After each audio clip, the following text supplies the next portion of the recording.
तो साथियों, कल जो शाम को गोविंद कांडा जी ने एक बयान दिया है मेरे खिलाफ भी ये जसकरण सिंह कंग एक ब्लैकिया है, ये ब्लैकमेल करता है और किसानों को ब्लैकमेल करता है। सबसे पहले तो मैं ये कहना चाहता हूँ भी जसकरण सिंह कंग का कहीं भी मार्केट में आप व्यापारी वर्ग से, दुकानदार वर्ग से या मैं खेतीबाड़ी से जुड़ा हुआ हूँ, किसी भी मजदूर भाईचारे से ये पूछ लो भी जसकरण सिंह कंग ने किसी का 500 रुपये भी खाया है ना तो उसका 10 गुना वापस करेगा, 5000 रुपये उसका वापस करूँगा मैं। और मंडी में मेरी रेपुटेशन पता कर लो, सरसा मंडी में भी, इलाहाबाद, रानियाँ भी, मैं किसी दुकानदार को कितना का दबाता हूँ या मेरा व्यवहार कैसा है। ये आदमी जो खुद जो आज जिसके ऊपर कम से कम सैकड़ों केस चल रहे हैं चेक बाउंस के, और एक तो ठेकेदार बेचारा बैठा था इसके घर के आगे धरना लगा के, और मजदूर साथी बैठे थे जिसकी शैटरिंग भी नहीं खोलने दी, और वो हमारे ऊपर सवाल उठा रहा है भी ये ब्लैकमेलिंग करता है। और कोई भी आज तक मैंने कोई नशा कभी टच किया हो, मतलब कभी दारू भी नहीं मैं तो पीता, या कोई और अफीम भुक्की कोई भी नशा टच भी किया हो तो भी मैं उसका कहीं भी मेरे को चैलेंज कर सकते हैं। अगर मैं कोई गलत काम करता हूं तो मेरे को चौक में खड़ा करके भी गोली मार सकते हैं। मैं अपनी तरफ से ये अपनी सफाई नहीं दे रहा है, क्योंकि पब्लिक को पता होता है भी ये आदमी कैसा है, ये करप्ट है या कैसा है, इनका सभी को पता है। और अभी तक तो मेरे को इनकी जो बीजेपी के अपने आप को कार्यकर्ता कहते हैं, बीजेपी का इसका पता ही नहीं पार्टी कौन सी है। घर के 2 गेट हैं इनके, एक गेट के ऊपर तो बीजेपी का झंडा लग रहा है और दूसरे गेट के ऊपर हलोपा का झंडा लग रहा है, और ये कहता है मैं बीजेपी का कार्यकर्ता हूँ, मेरा भाई हलोपा से इलेक्शन लड़ेगा। ये बिजनेस करने वाले हैं। पीछे एक बात हुई थी, ये कह रहे हैं भी हम तो होलसेलर हैं। जब 5 साल बाद इलेक्शन आता है, 4 साल बाद ये गाँवों में शहर में आना शुरू कर देते हैं भी हम तो उसके बाद पैसा फेंक के और राजनीति करते हैं। 4 साल गाँवों में नहीं आते ये। तो मैं तो यही कहना चाहता हूँ भी जो इसने जितने गलत शब्द यूज करे हैं, अगर उसमें एक भी सच्चाई पाई जाती है तो मैं उस बात का देनदार हूँ। कहीं भी मेरे को बुला के डिबेट कर सकते हैं। कोई भी आदमी अगर मेरे को ऊपर एलिगेशन लगाता है तो मैं उसकी जवाबदेही जहाँ कहोगे वहाँ दूंगा। क्या एक्शन लेंगे आप? एक्शन इनके ऊपर कोर्ट का लेंगे जी।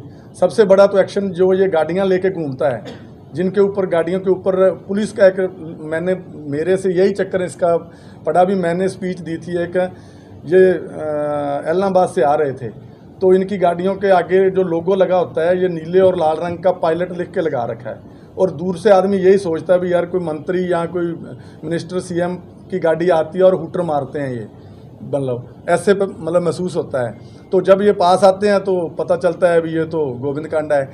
ना तो ये पंचायत मेंबर है, ना कोई ये मतलब है कोई ओहदा है इसके पास, कुछ भी नहीं है इसके पास। एमएलए तो बनना की दूर की बात है, इसके पास क्या पावर है। हमारे भी घरों में 2-2 3-3 गाड़ियाँ खड़ी है, हम भी उसके ऊपर हुटर लगा लेते हैं और पायलट लिख के हम भी लोगों को ये दिखाना शुरू कर देते हैं भी हम मतलब वीआईपी कल्चर अपनाना शुरू कर देते हैं। तो इसके खिलाफ हम हाई कोर्ट या कहीं भी कोर्ट में हमारे को एप्लीकेशन देनी पड़े तो हम जाएंगे भी। ये आदमी जो अपने आप को वीआईपी शो कर रहा है, वो उसके पास क्या पावर है भी, वो ऐसा ये कानून की धज्जियां उड़ा रहा है। सामाजिक तौर पे कोई बात नहीं हुई क्या?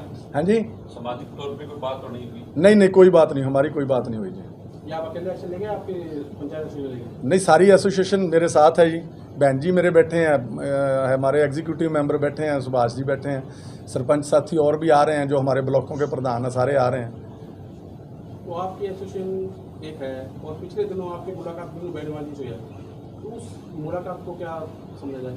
मुलाकात तो देखो जी, अगर कोई भी शिष्टाचार भेंट के लिए बुलाता है तो हमारा जाना फ़र्ज बनता है। हम बातचीत के रास्ते बंद नहीं करना चाहते। वो हमारे को उसने एक विश्वास दिलवाया था भी मैं आपकी बातचीत पंचायत मिनिस्टर से करवाऊंगा। वो आदमी अपनी बात से भाग गया, हमारी कोई मुलाकात नहीं उसने करवाई। और मैं 2-3 दिन पहले भी एक इलाहाबाद में पन्ना प्रमुख की मीटिंग हुई थी। ये कहते हैं ना हम बड़ी जुबान वाले आदमी हैं कांडा भाई, तो इसने 40 नंबर दुकान पे बुला के मेरे को, हमारे 25-30 सरपंच साथी थे, इसने कमेंटमेंट करी थी इस आदमी ने भी हमारा बीजेपी का प्रधान आ रहा है, हम आपकी उसके साथ मीटिंग कराएंगे और आप उसका प्रोग्राम का विरोध ना करो। और हमारे को वो कमिटमेंट पे 1% भी ये खरा नहीं उतरा। और जब हमारे को पता चला तो हमने उसका रास्ता रोका, तो उन्होंने रास्ता डाइवर्ट करके पुलिस ने दूसरे रास्ते से निकाला। उस दिन का ये मेरे से खिंच खा रहा है, हमने काले झंडे दिखाए तो इसको ये हो गया भी ये झंडे मेरे को क्यों दिखा रहे हैं। ठीक है जी। बात बोली है, एक जसकरण कंकोनी बोली है, ये हमारी जो पूरी एसोसिएशन है उस पर उन्होंने बदला मजाक करने का काम किया है। तो ये जो गोविंद कांडा बोल रही है, मैं तो उनको ये कहना चाहती हूँ आपके माध्यम से कि या तो हमें सबूत दें और या पब्लिक के आगे और जो जसकरण भाई साहब हैं इनसे माफ़ी मांगी जाए। वो बेवजह के इस तरह के इल्ज़ाम कैसे लगा सकते हैं। एक साइड मुख्यमंत्री महोदय जी ये कहते हैं कि हमने वीआईपी कल्चर को ख़त्म कर दिया, और दूसरी साइड जो ये मुद्दा उठा हुआ है, तो मैं मुख्यमंत्री महोदय से भी ये कहना चाहती हूँ कि आप जनता को गुमराह कर रहे हो या क्या कर रहे हो, या वीआईपी कल्चर आपने ख़त्म कर दिया, तो ये जो गोविंद कांडा का मुद्दा उठा है ये क्या है। तो हमें इस बात के लिए भी उनसे सबूत मांगते हैं, और डीसी और एसपी साहब से भी ये कहना चाहते हैं कि या तो इस पे कार्रवाई की जाए, जो भी इनकी गाड़ियाँ हैं वो कब्जे में ली जाए, और नहीं तो हम जो भी है डीसी ऑफिस है उसके आगे धरना लगाने का काम करेंगे और बड़ी एक्शन लेने का भी काम करेंगे। एक शहर में ये जैसे गलियों की ओर नारियल फोड़ रहा है, जबकि इसके पास कोई पद नहीं है पार्टी का, तो इसको लेकर भी कोई प्रशासन से कोई बातचीत कोई होगी लगातार जैसे ये कर रहा है, जबकि राइट नहीं है इसके पास कोई। देखिए, राइट किसी बात का नहीं है इनके पास, सिर्फ एक राजनीतिक मुद्दा बनाए हुए हैं। कभी कोई आता है, कभी कोई आके नारियल फोड़ता है। आज आपने देखा होगा इनकी जैसे बातें हैं वो फ्लाट से तो सामने दिख रहा है कि जो आज इनका सत्ता का नशा इतना चढ़ चुका है कि हर कोई बंदा है उसके सामने गलत वर्ड यूज़ किए जाते हैं। तो देखिए इनका 2024 का परिणाम है, इनकी कहते हैं ना कि पैरों के तले से ज़मीन निकलती दिख रही है इनको, और बेवजह ये लोगों को वो बातें करने का काम कर रही है। ठीक है जी।